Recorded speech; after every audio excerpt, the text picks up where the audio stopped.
আসসালামু আলাইকুম। ইলিশ মাছ সবারই খুব প্রিয় মাছ। আজকে দেখেন কি সুন্দর তরকারিটা রান্না করছে, খুবই সুন্দর। আসলে একটা কথাই আছে না, আগে দর্শনধারী পরে গুণ বিচারী। তরকারি রান্না যদি সুন্দর হয়, দেখতে যদি চমৎকার হয়, তাহলে সবাই সেটা খাওয়ার আগ্রহ দেখবে। আসেন কীভাবে সেটা রান্না করলাম আমরা দেখি। প্রথমে প্যানটাকে গরম করে এর মধ্যে পেঁয়াজ মরিচ হালকা করে ভেজে নিব। দিয়ে দিব রসুন বাটা, সামান্য আদা বাটা,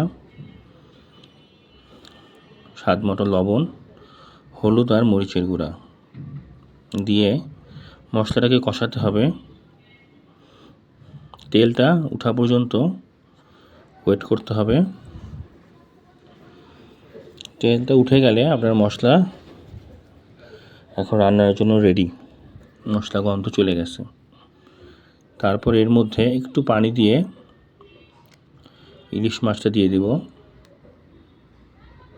পানিটা দিব যাতে মাছগুলো নিচে লেগে না যায়, নিচে লেগে গেলে ভেঙে যাবে।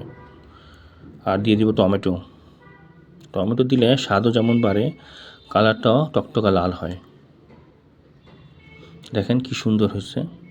ধন্যবাদ সবাইকে।